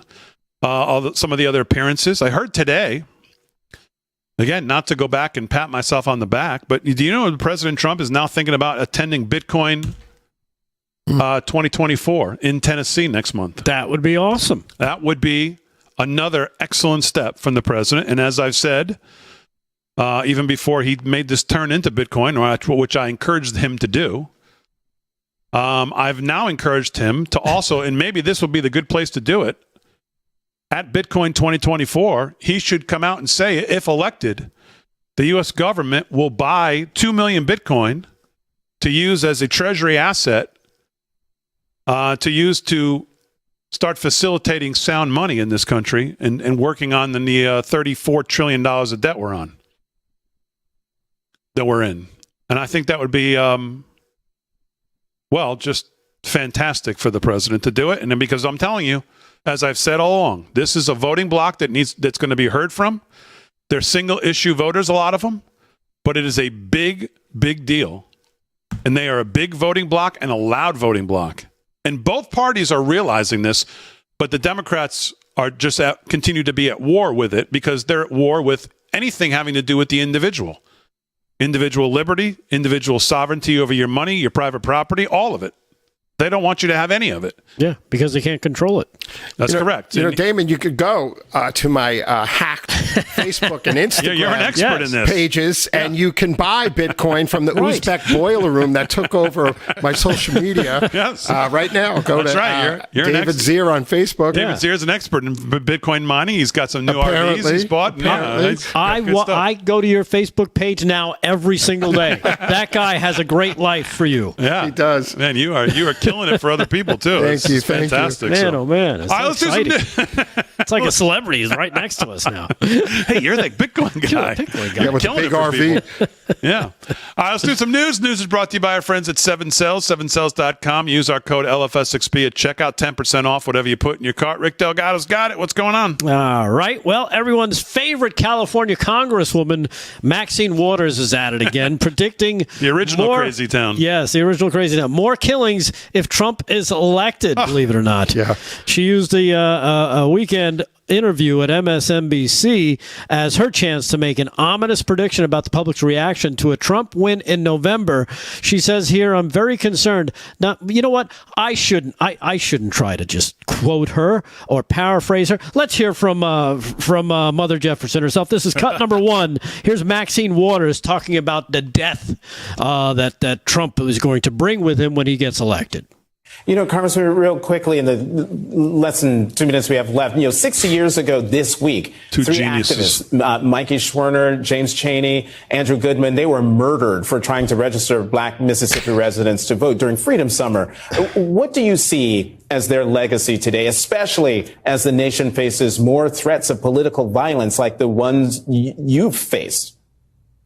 Well, first of all, I want to thank all of those people who joined in the civil rights movement, who are not black, who are not people of color, who joined with us to try and get justice and equality in this country. Don't worry, here it comes. But we see they were killed, they were murdered. And I do believe that, having listened to Donald Trump so many times and having the attack, the insurrection that took place on the House of Representatives, in Congress, on the Capitol grounds, that we could be in for more killings like that. Aaron. And I think Donald Trump. Yeah. Please. I mean, just please. And mind you, this is probably the third time this month, or at least in the last 6 weeks, that she has come out and talked about violence on the right. They are prepping. They are prepping the field for what they're going to say is violence from the right. When we all know it's the liberal Antifa Antifa members that are going to be out there rioting, dressed up in their Trump gear, trying to make everybody believe the narrative that Trump's, the right wing is so violent in America. I mean, was that question too much of a setup from these two race baiters on there? I mean, was it too much of a setup? I mean, really? Can I ask you guys a question? Why do you think whenever the left needs to drum up some racism, they need photographs that are at best black and white and possibly even sepia tones? How far back do they need to go? That's my point in that question. Like, could you set it up worse? Race baiting question than that was to Maxine Waters. Yes. Her remarks, of course, come as Trump's been campaigning, and of course they keep bringing up the January 6th riot. She says, I think Donald Trump has to take responsibility for what he's saying, and all the other nonsense. They just hate the country. Those two hate the country. They want the country to be back in the 1930s. They want to look at, this country's not perfect, but it's more perfect than any other damn place, and we've come a long way from the days that these two want to dwell on and want us to dwell on and want everybody to think we're still there. Yeah. Because they hate the country and they hate you. That's the bottom line. Right. Two race-baiting fools. And has anybody? And it dawned on me today as I was listening to her babble, how much that she reminds me of. I called her it earlier, Mother Jefferson. Remember from the Jeffersons? Yeah. George Jefferson's mom. Well, here's Maxine Waters just complaining. Let's just do this. This is cut number 18, real quick. See if you agree with me. Here's and they Maxine. don't say racist things, but what they say is they don't like something I said. They don't like a position that I took. And now, here's Mother Jefferson at cut number 19. Can you tell the difference? I used to die for you when you were a baby. You were a mess then, and you're still a mess. How is that not the same person? Come on. Yeah, they have the same attitude. Dare I say, what even is it?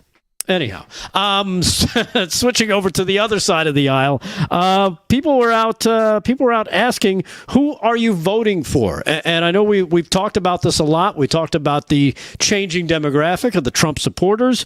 Here's a bunch of Trump supporters who you wouldn't expect normally. This is cut number 4, asking the question, who are you voting for? Trump or Biden? Trump. Trump. I feel like he'll vote for Trump. I like Trump. Trump. 110% Trump. 2024 Trump. 2024. We're from Baltimore. Trump. I tell Donald Trump that I love him. You are the number one president. Trump 2024. 98% of everybody, Latin, black, and white, gonna vote for him. So you're saying Trump 2024? There's no other choice. I don't care if he's in a jail cell. I'll vote for him anyway. I'll write him right in. Trump 2024. I'm gonna have to go with Donald J. Trump because he happened to be the greatest president in U.S. history. You need that back. Free Trump. Trump 24. Okay. 24? Trump. I'm going Trump. Trump 2024, my brother. Trump 2024. Trump for life. Trump 2024, 25, 26, 27, all that. Trump. I love Trump. For sure. You love him? Yeah, bring that money back. Trump. He needs to keep his word. I'm with Donald Trump. Trump 2024. Oh, Trump all day. Trump 2024 all the way. So you guys are saying Trump 2024? Oh, 100%. Oh, yeah. Without a doubt. Trump. I voted Trump the first time, Biden the second time. I fucked up. I'm voting Trump the third time. I learned from my mistakes. We bringing Trump back 2024. Trump 2024, baby. Trump. I'm picking Trump. The dude that locked up now? Yeah. Uncle T?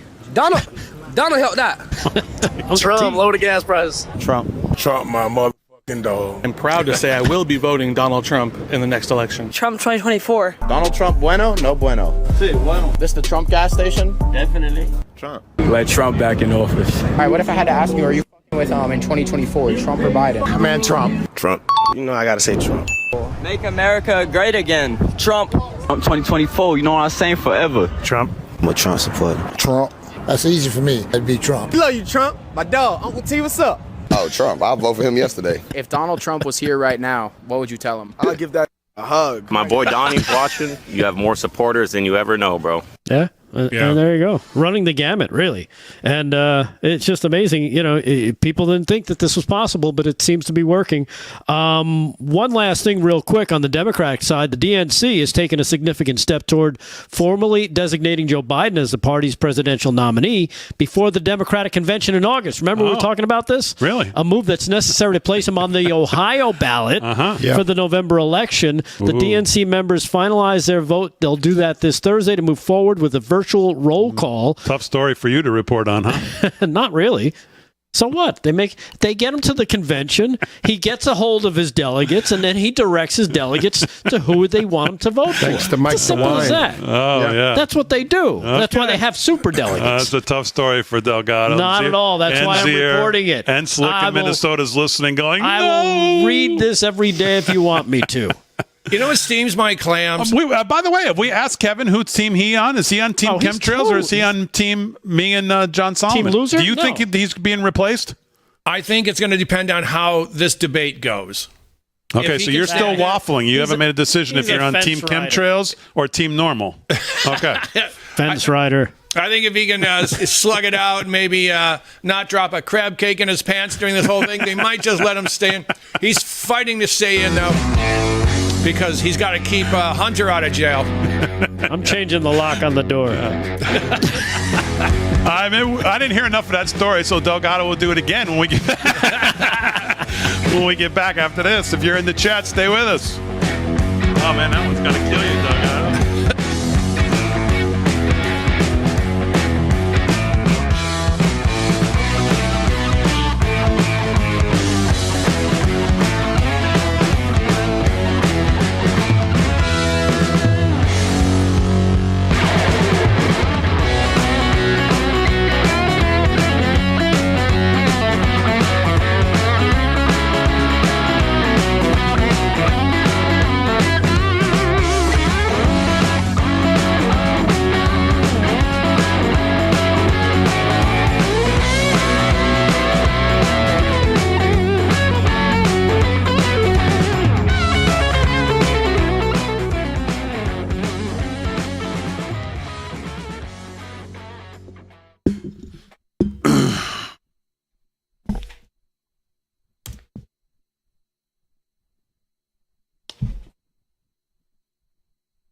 What?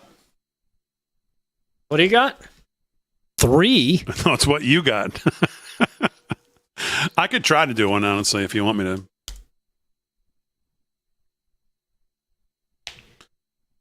Well, we got 3 segments left, right? Yeah, so do 1-1-1. Yeah, I don't even have them. You have them from yet? I sent them yesterday. Oh, you sent them all yesterday? When they were in that same email. Oh, okay. I thought maybe you just sent me the one for that day. Do 1-1-1. All right, so what are we doing here? There's Maxine or Chuck Berry Gordon says that's hilarious. Let's do Pure Health. Someone says, well, David, looking forward to watching you at the America's First Warehouse. Are you actually going to be on air, or is it just a... Yeah, okay. We're going to be on air, bringing people in. Oh, great. And there'll be a lot of people, so... there's a car show there during the day, too, so we're going to try to get some man on the streets, what people are thinking. New York, Long Island. By the way, I got some primary results for you guys when you're ready. Okay. What's going on? Oh, how's he's getting routed. Bowman's getting routed. Okay. But there's some other surprises too. Mark Burns is down in South Carolina to Sherry Biggs, which was a little bit of a surprise. Because Mark Burns beat her in the 7-way primary, but no one got a majority, so now there's a runoff, and she was down like 7 points then, and now she's up 2 points. So, and McMaster, the governor, supporting her, and Trump supporting Pastor Mark Burns. So it's not a good look for Trump, maybe, but the results aren't done, but 85% are in. So some other stuff going on. So Utah primary is still open. The polls are still open. And Colorado. And everybody knows David loves the poll. Thank you. Blackbeard's flag says Damon is better with a cowboy hat. Because I can't see most of your face. I should wear it on Thursday for the debate. That'd be a good night to wear it. Looks good on you, though. You get a free bowl of soup with that? That's a good looking hat, man. Come on. T-shirt for Team Chemtrails? Yeah, I know. We haven't come up with one yet.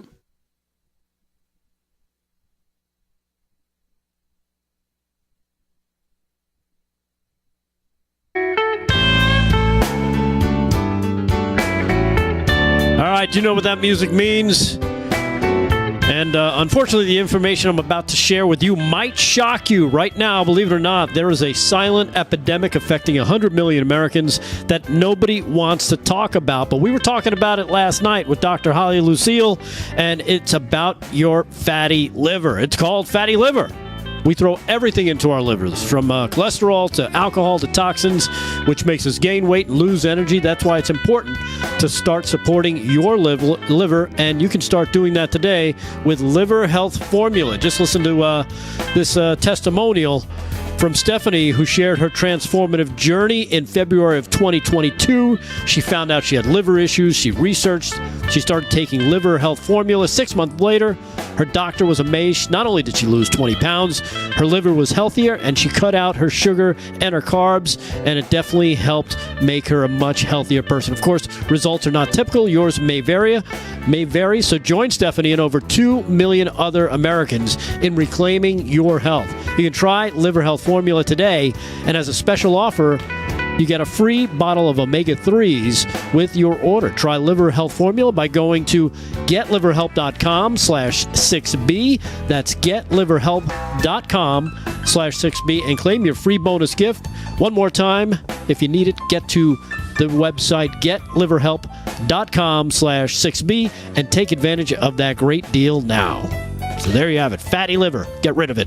All right, 18 past the hour, live from Studio 6B on a Tuesday night. David Ziers, the host of Breaking Point, 8 a.m. Saturday mornings right here on Real America's Voice. And, of course, Thursday night he'll be over at the America's First Warehouse for coverage of the Trump-Biden debate.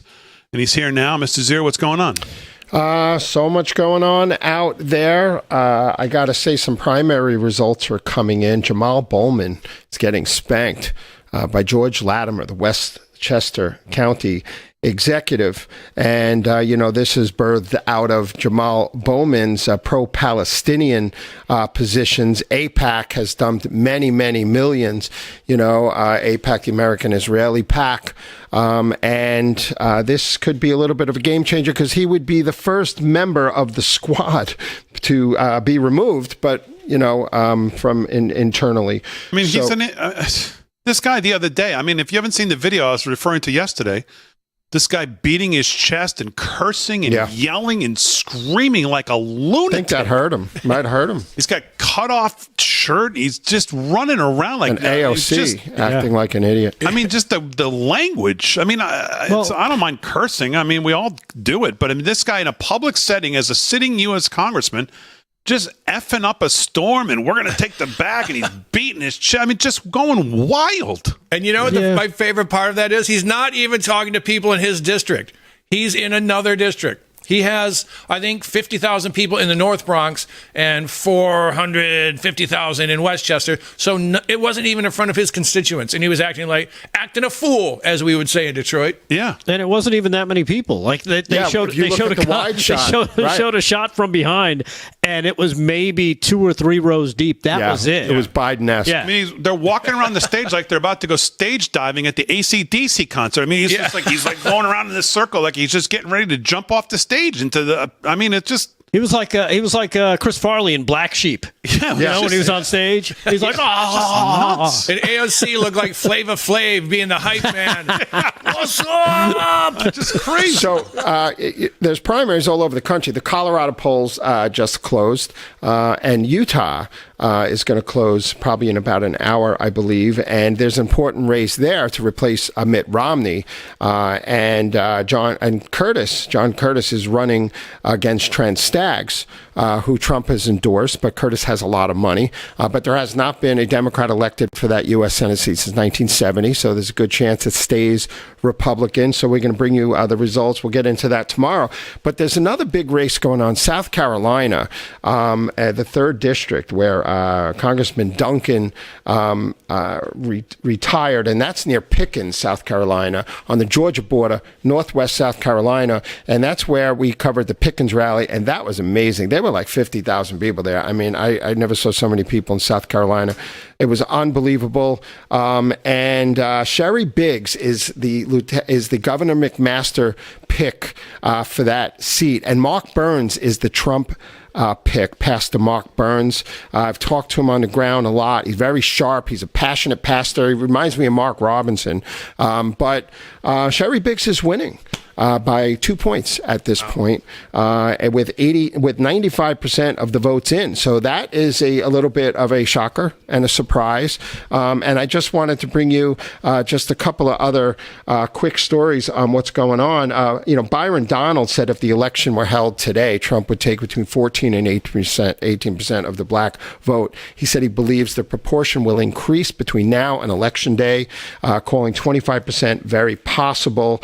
I got a long way to go to get that, but it could be. I spoke at length with Pastor William Green today. We're bringing black pastors from Chicago, from Richmond, Virginia, from New York City, back to the America First warehouse, and we're trying to get Mark Robinson there from North Carolina on August 10th.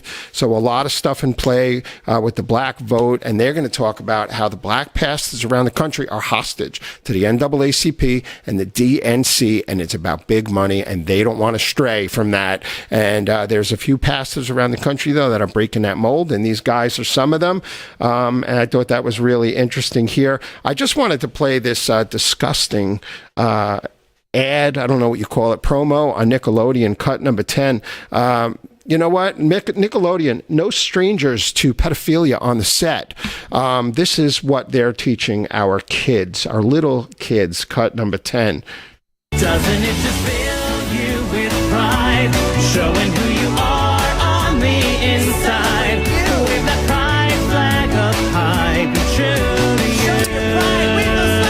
We don't even have to finish that. Red like orange, feeling yellow is sunlight, green, nature blue. We can blow that up. I just want to point that out. Know what your children are watching, and I have more stuff for the end of the show if you need it, Damon. All right, very good. David Zier, of course, Thursday night will be at the America's First Warehouse. Let's do a little news now, and we'll do some more with the host of the Kevin Downey Jr. Show, 10 to 11 a.m. Eastern Time, right here on LI News 103.9 here on Long Island. Kevin Downey Jr., what's going on? Well, thank you, sir. I'll jump onto that little sick bandwagon there. Just as Nickelodeon is going full groomer, we've got some gay Legos for the kids now. I kid you not. It's Happy Pride month, and so they've got gay Legos, they've got furry Legos, they've got drag Legos, they've got all the LGBT WTF Legos you can want.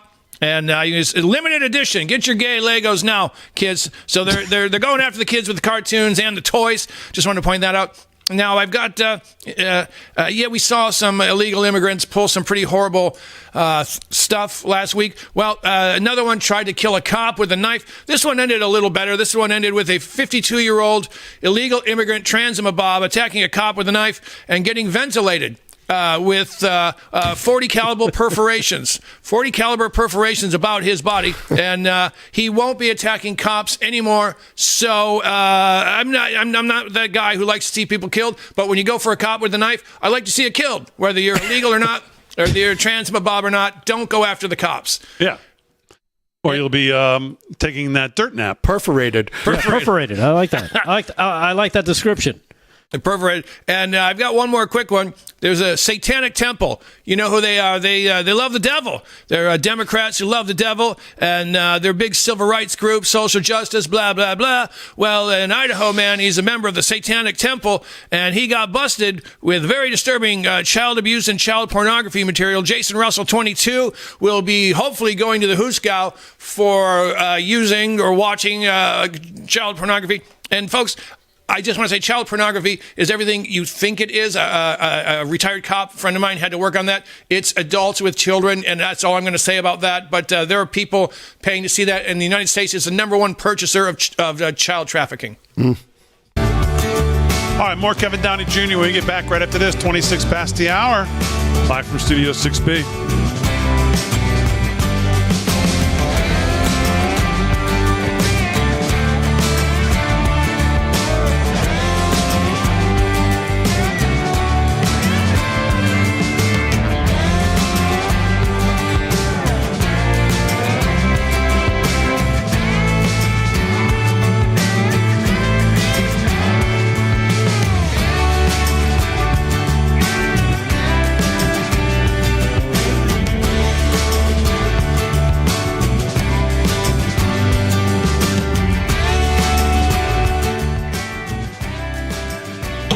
I don't see how anyone can vote for a Democrat. Like, what does it take? How many more kids? It's a lot of them. Oh, how many more kids have to disappear? Go to the Hamptons. Oh, really? It's all Democrat. That's the thing. Wow. They don't see it. It Yeah. doesn't really. It doesn't touch them. And when if you drag it and rub their nose in it, they go, "Well, it's Fox BS." Yeah. Right. That's right wing lunacy. Yeah. Well, they're in on it. They step over the bodies on the way to Starbucks. That's what's going on. Did you ever see the video of the guy who crosses the street in, I think, Seattle, and cars have to slam on their brakes, and the guy on the bike bumps into a naked man who's dancing in front of a burger joint? Yep. The shirtless guy on the bike runs into the naked guy, and then they start fighting. Yeah. There's another guy who It's posted like only from in Seattle. Seattle this week, I think, and he's in a convenience store, and the fat chick's in a bikini, and he confronts her, and she starts chasing him, and then he goes outside, and there's another woman in a bikini, with the rolls hanging out, and then he goes down into the alley, and there's a guy like on Trank or something, laying in the middle of the road in the alley, in the access road, and he's trying to move him. It was like 3 things happened bad in 2 minutes. I want to remind everybody that's on Getter and Rumble on Real America's Voice. We know we're live here during the commercial breaks. Not a hot mic. We know we're live. This is what we're doing now. Yeah, this conversation's on purpose. How's my shirts, by the way? It's still on. Let's hope it stays that way. I like it. Your vote matters. Let's see. Library. Pretty good, right? So if you're in the chat on Real America's Voice, Getter and Rumble, we're going to be live with you through the commercial breaks. Liver. Let's do Birch Gold here. Yeah, we're doing a commercial here. Okay. Another read? Yep. Which one? Birch. Birch Gold and them there hills. Thank you, Brooks Book. You like my shirt. Thank you very much. Is that a shirt you can get with a MyPillow receipt? If you want it, you can request it. I would approve that. Those of you asking what happened to the other Rick, he's been off on his Prince. What do you call it? Prince pilgrimage. Yeah, the Purple Prince pilgrimage. Say that a couple times. He does every year. He didn't send us pictures today or a video. He'll be back, I believe, tomorrow night. Yeah, and Delgado will not be here tomorrow night, right? Because you have graduation to go to. I got graduation to go to. Oh my goodness. So tomorrow will be. Now, Kevin, are you here tomorrow? Can you be here tomorrow night? Sure. All right. So Kevin will be here tomorrow night. Zir will be here, right? Yes, sir. Slick and Zir's going to be at the. Oh no, that's Thursday. And I'll be here. All right.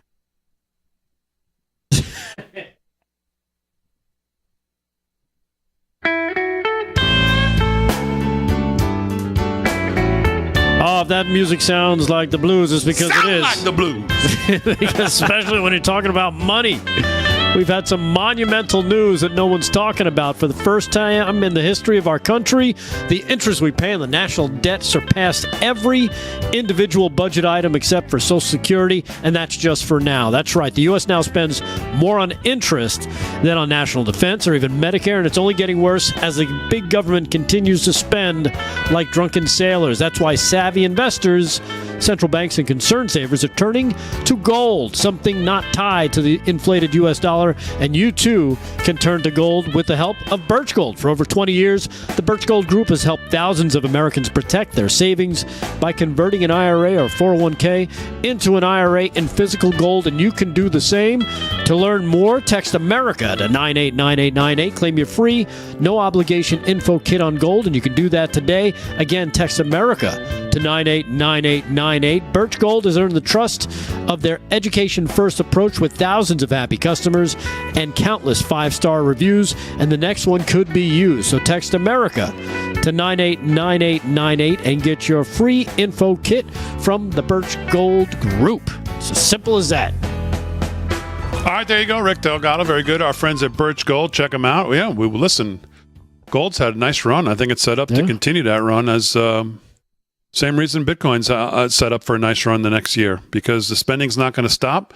The M2 money supply is going to expand at some point, and interest rates are going to get cut. And when interest rates get cut, money printer goes burr, risk assets go, and both of those will probably benefit from rates getting cut. And if Trump wins, well, you know he's going to want rates back at, well, zero, which I don't think we could. We could never go back to zero, or inflation would be out of control. But there's also an argument that I think Trump is. I read an article in the Wall Street Journal that Trump is pretty hip to about inflation burning maybe a little hotter than 2% in dealing with the federal deficit, and using that to try to help us grow out of it. So I don't know. I think he's tossing around a bunch of stuff to thinking about. I know Thomas Massey has introduced bills to get rid of the Federal Reserve, get rid of the Department of Education, get rid of the IRS, get rid of all federal income tax.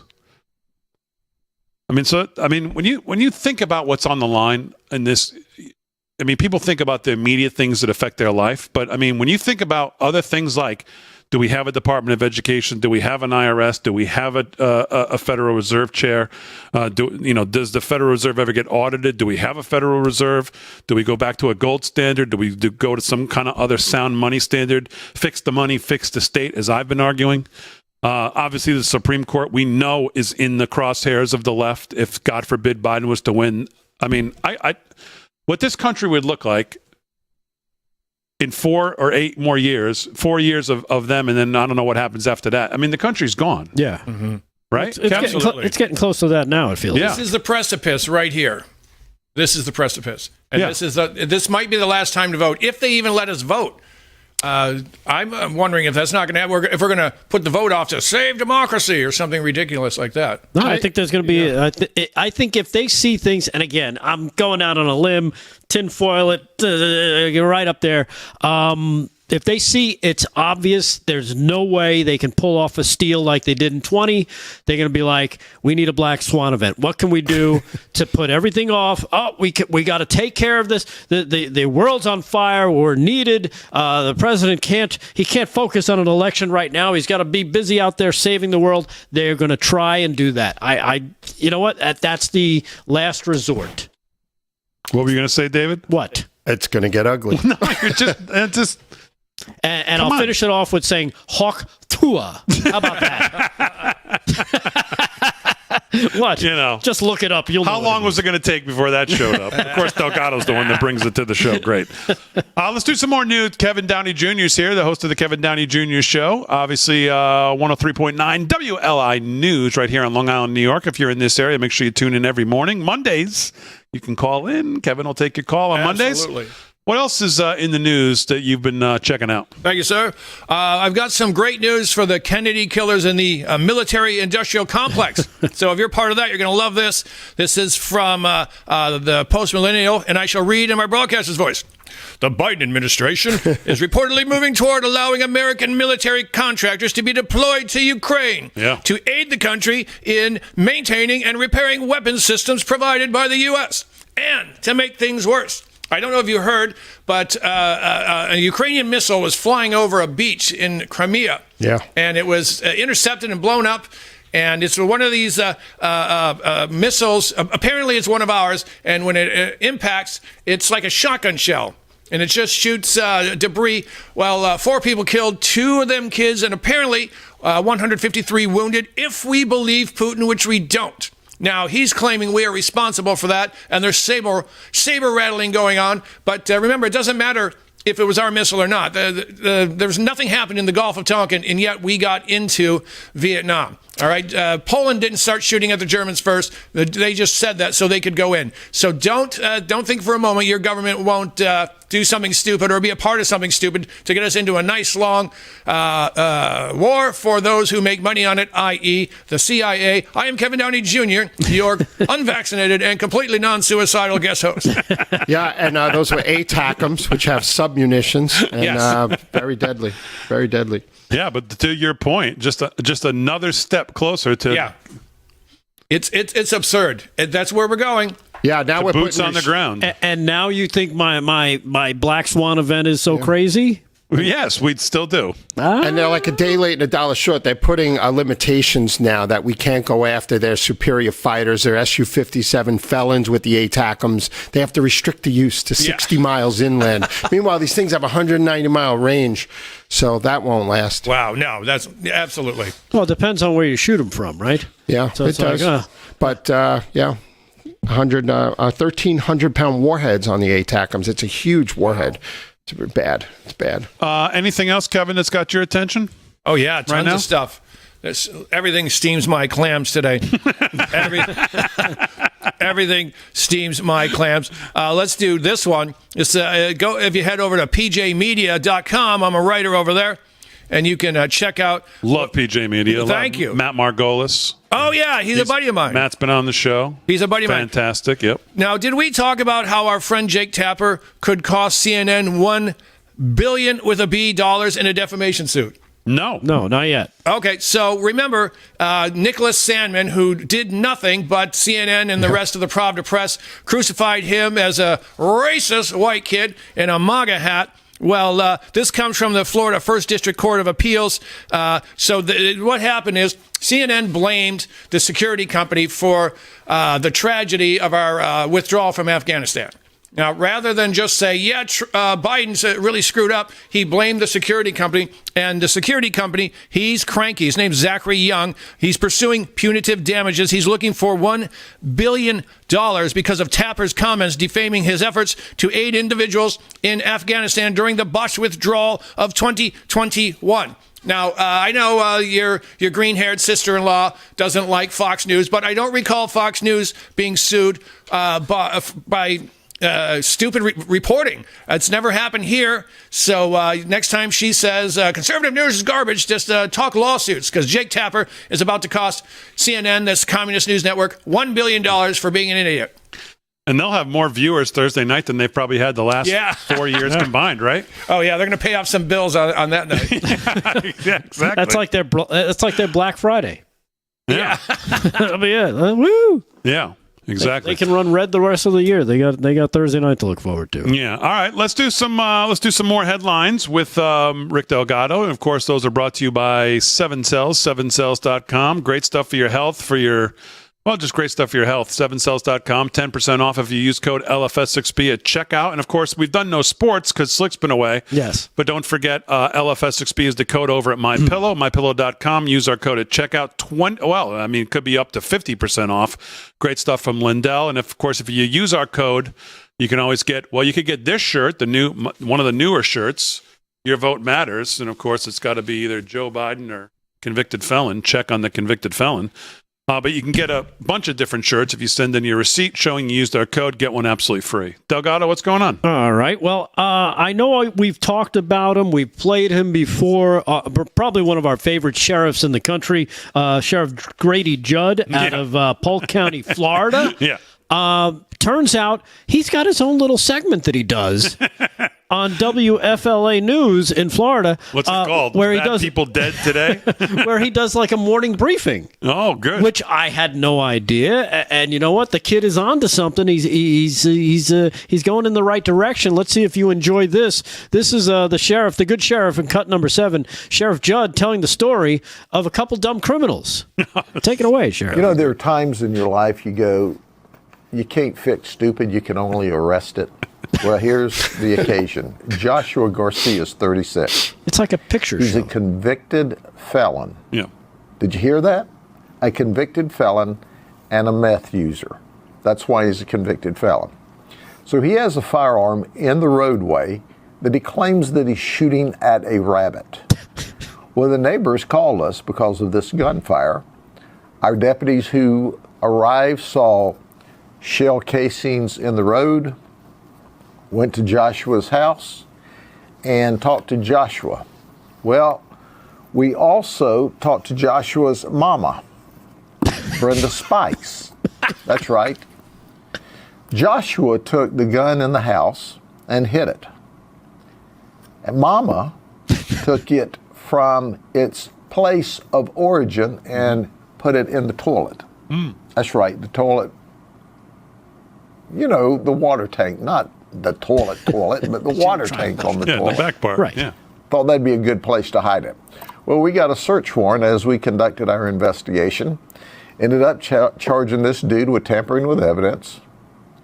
We charged him also with firing the gun, possession of a firearm by a convicted felon, possession of ammunition by a convicted felon, all because he's just really, really, really not using his 3 brain cells.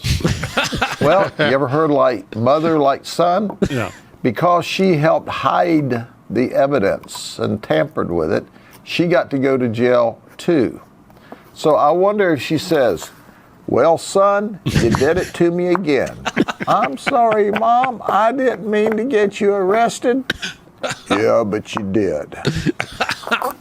Have a good day. That's the greatest segment I've ever seen. I love that guy. I love that guy. I can't love him any more than I do. That is great. And you know what? That's Florida.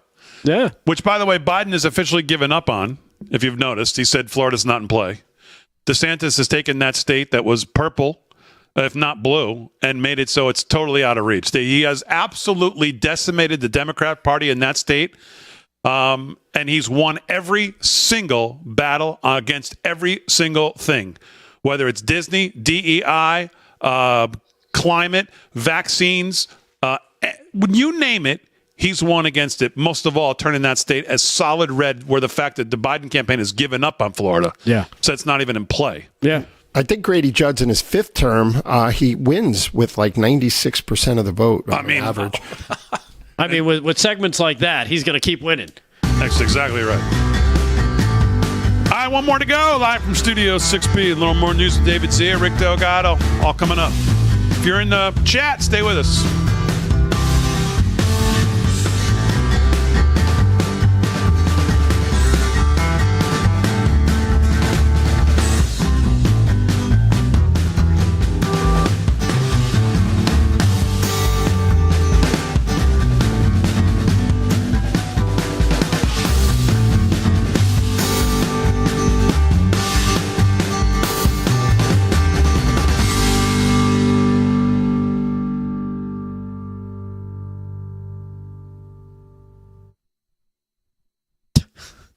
hell is she laughing at now? What did he do now? What did he do now? Oh, good, Harry. 45 seconds out, you pick a song a little more than 45. Perfect. Ba-ba-ba, ba-ba-ba. Okay. All right, we're live in the chat. First night tonight on Real AM Voice Getter, Real AM Voice Rumble. Is Bowman officially out? Yes. He got according to AP, good. yes, officially out. You guys are super fun to watch. Thank you very much. Chat's still going pretty fast. David, what do you think Bowman did to piss off the commies? Lauren Boebert wins Republican House in Colorado. David Zier. He must have done something. What? Yeah. What do you think Bowman did to piss off the commies and make them primary him out? Well, it's the big Jewish vote. Is that what it is? AIPAC money, sure. Okay. Well, his antics. Thank you, I was Aussie wife. thinking he was kind of a loose cannon. You know, he's a squad member. Yeah. They could get away with it, but now with the lashback from all the anti-Israel protesters in Columbia University, I think it really backfired on him. Yeah, Harry, Zen's in the chat. Because Westchester, big Jewish vote. Yeah. That's not going to work on Rashida Tlaib, though, because that's her people. No, because her district is... Yeah. Right? Yeah, I grew up in Detroit on the border with Dearborn. Yeah. And they're 5 or 6 generations in by now. Forget it. Yeah. Forget it. Never. Yeah, my best friend is Mandaean. They're from Iraq, and they don't follow. David, I got 2 quick things. They're not Muslim, but he's taught me a lot about Dearborn, and it's entrenched. Okay, that's fine. And so do the read. And having 2, 3, 4 wives and collecting benefits for all of them, and come back to No, I'll do the news. A kid I grew up with, he's a retired cop now. He said they have houses where there's 3 or 4 wives. And they just keep churning out kids, and they hand him the welfare check. Yeah. Multiple, yeah. Sounds like a good time. Right? Someone said Damon Zen had a question for you a while ago. I missed it. I didn't see it. He doesn't see anything. So well, no, I'm doing the best I can, Delgado. And you can continue to make fun of me, make me feel bad, but... And Aaron can continue to laugh at it. Fat chance of that happening. I didn't make a fat joke.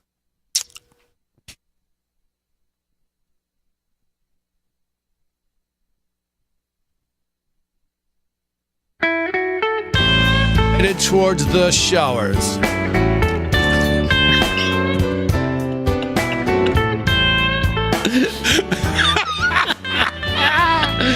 Well, we bled from the commercial break right into the read there. But yes, Jamal Bowman is headed for the showers. It's over in New York, whatever that is. And I'm sure he'll be singing the blues when he gets to the shower. Yeah, I'm sure he will. Yeah. Can I have some batteries? Pass those along to Kevin. His earpiece died before you do the read. Sorry about that, who's the read now? All right, let's talk about what we need to talk about here, kids. It's you're not gonna like this, but if you think you're prepared, take a note from millennials and Generation Z. That's Gen Z.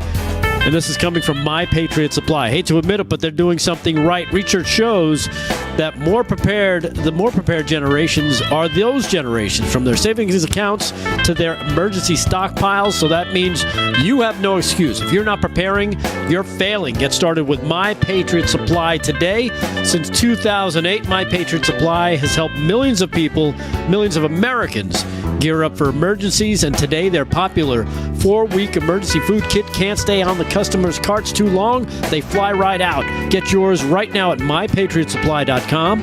That's mypatriotsupply.com. Remember, each food kit offers 2,000 calories every day. Plus, with ultra-durable 4-layer packaging, it'll last up to 25 years in storage. Order as many kits as you need and save $50 on each one with free shipping included. Even the younger ones are getting it and get a sense that something is coming, and it must be coming soon. So there's no time to waste. Stock up on these essential food kits at mypatriotsupply.com. That's mypatriotsupply.com. Go there now and get your food kits. and get ready. All right, there you go. My Patriot Supply. Thanks, Rick. 12 to the hour. Last segment here. I'll try to get a lot in. We'll start with news and hear what that is. Rick Delgado, what's going on? All right, I have an update from Slick Rick. Oh. Slick Rick, who's going to be back on the show tomorrow. He's finishing up his whirlwind tour of Minneapolis with the Prince Purple pilgrimage that he does every year. Purple bulletproof vest, hopefully. Yes. He was just getting on a plane, and that was this came in just a few minutes ago via text. He said, I just got on the plane just now in Baltimore. I guess he's already left Minneapolis. He's doing a change in Baltimore. The pilot asked me, Great. Hey, how's Damon doing? What? The pilot asked Slick Rick as he got on the plane in Baltimore, hey, how's Damon doing? Come on. Serious. Are you serious? Yeah. That's great. Very true. He put it in the text message, which you could read if you could actually see anything. I can't. Here's how I can see my phone, just so everybody knows. I have to hold it to about here. It's just ridiculous. The one complaint he did have is that the guy didn't even say hello to him. He just asked how Damon was doing. Oh, that's very nice. Who was he flying? What airline? You were more famous on the flight than Slick Rick was. How about that? To the pilot. There you go. That's not Southwest. bad. Southwest? Okay, very good. There you go. And I got one last thing here.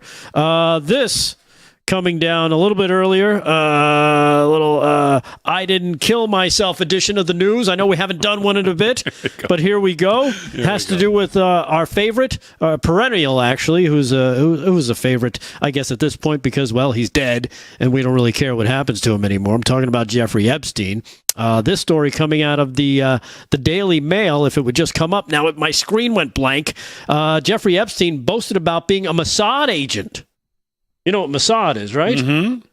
He boasted about being a Mossad agent, according to bombshell claims from an ex-girlfriend coming again from the Daily Mail. This particular story, just insane, because we've heard rumblings like this before. It's like, how was he able to get away with so much? How was he able to do so much? Who was he connected to? Of course, we know Ghislaine Maxwell's family connected through intelligence, Israeli intelligence as well. And according to this story, they're saying that he was a Mossad agent, believe it or not, and he was boasting about it. So there you have it. Mm-hmm. I wish I could read you more, but my stupid computer won't pull up the story from the Daily Mail. Let me try this one more time. Let me read it to them. Oh, no. That's not happening. It won't come up. It's the craziest maybe thing. You're under, Mossad is... Maybe they're blocking the internet here. Yeah. I've got everything. It just kind of froze on this story for some reason. Again, right. I did not kill myself. More news with Rick Delgado on Friday night after the debate on Thursday, which he'll be here for. Let me go over to David Zier while he unfreezes himself. Mr. Zier, what else is on your plate? Well, Boebert wins in Colorado. She switched from the 3rd to the 4th district, where Ken Buck stepped down. Greg Lopez won the special election to hold the seat until November. I promised not to run in the general, so Boebert can run there.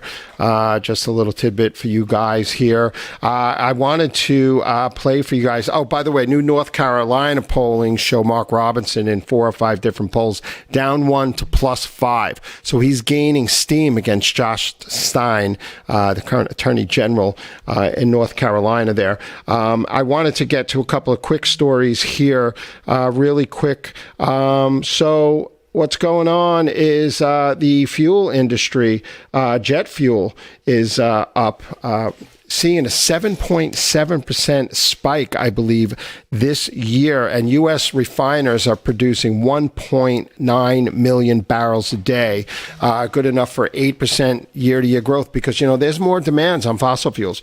And we produce more oil than ever. It might be 16 million barrels a day if Trump was president, but it's about 13 million plus now. But there's a big demand worldwide. The U.S. creates, I think, about 13% of oil production around the world. But it's good to see that there's processing for jet fuel maybe airline prices won't continue to spike, maybe with some inflation relief as well, because it's really expensive to travel right now.